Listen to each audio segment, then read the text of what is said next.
Good morning. It's a beautiful fall day outside today, isn't it? I'm so glad you're here with me today. Today I'm going to read a story from a book that I have. The book is called Twice Yours, A Parable of God's Gift. It's written by Nan Gurley and illustrated by Bill Farnsworth. Twice Yours. The pictures are really beautiful.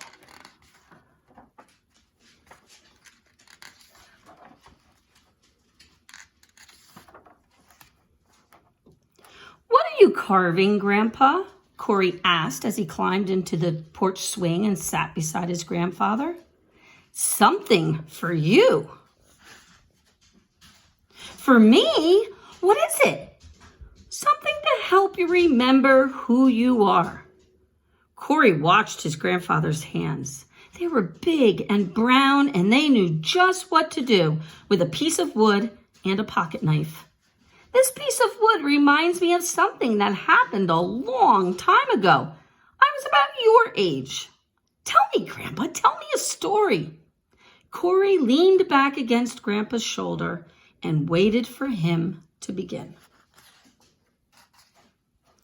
For weeks, a boy worked to make a lovely little sailboat. Carefully, he carved the boat out of balsa wood, forming the bow, the stern, the hull, and the rudder.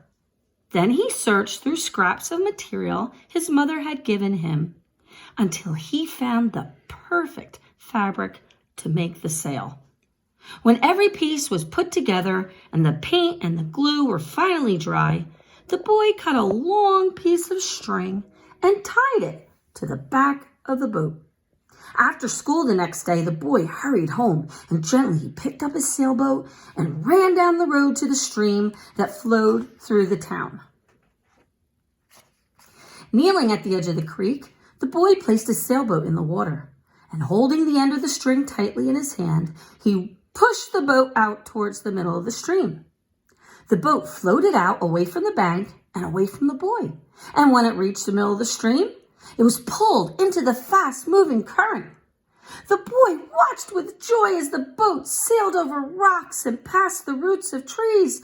"We're sailing!" he cried, running along beside his homemade boat. Every day the boy came back to the creek and sailed his boat and pulled it back to shore, and sailed his boat and pulled it back to shore.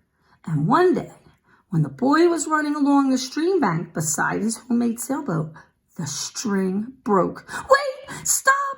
Come back, little boat!" he cried. But the boat just sailed on down the stream and out of sight.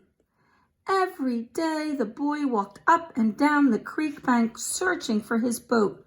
He was hoping that maybe it had washed up onto the bank or perhaps had become stuck behind a rock.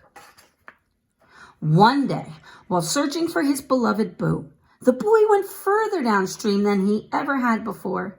He followed the creek through a grove of pine trees and under a footbridge, and suddenly he saw up ahead a little boy playing with a boat. And when he got closer, he saw that it was his own homemade boat. And the paint was chipped, and the sail was torn, but still he recognized it as his own. "That's mine!" he shouted, running up to the other boy and reaching to grab the boat out of his hands. "No, it's mine! It's mine! I found it!" No, it's mine! I made it, but I lost it! Now give it back!" "Finders keepers, losers weepers," said the other boy, holding tightly to the boat. "I'll trade you for it." "What do you have?"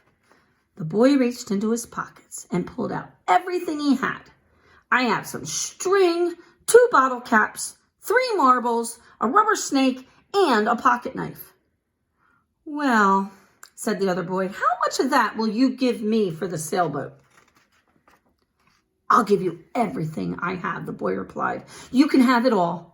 "It's a deal," exclaimed the other boy, dropping the sailboat and reaching for the string and the bottle caps and the marbles and the rubber snake and the pocket knife.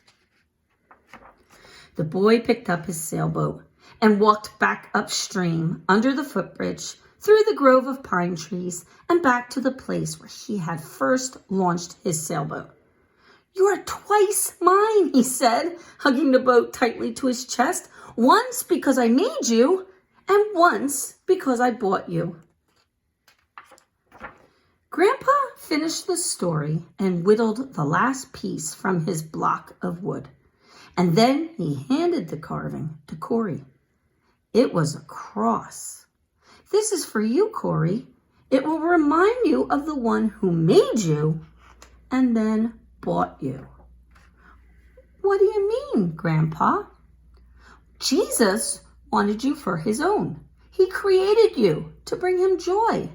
And then he paid for you, not with marbles and bottle caps and a pocket knife, but with something far more precious. He gave everything he had.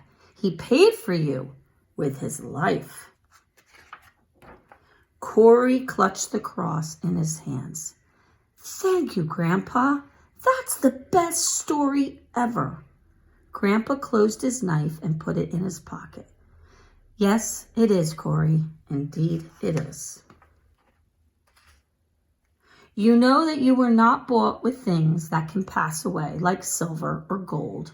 Instead, you were bought by the priceless blood of Christ. He was chosen before God created the world, but he came into the world in these last days for you." And that comes from 1 Peter chapter 1, 18 through 20. Now, I just love how this story talks about how God created you. He made you. And then he bought you. Just like the boy gave all he had to buy back his boat, God gave all he had, his son Jesus, to buy us back. Wow, that's amazing love. If you want to read this book, you can find this in the church library. Now, I know the building's closed, but when we open up again, you should go into the library and check it out. There's this book, and there's lots of other nice storybooks in the church library. And you can sign them out and take them home and read them with your family. Okay, so let's end in prayer. Dear Jesus, this story just reminds us how you gave your life. You gave everything and died for us so that we could go to heaven and be with you. That's amazing love.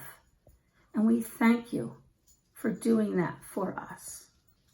We ask that you bless these children this week. Help them to remember this story and to remember how amazingly you love each and every one of them. We ask that you bless them and keep them safe.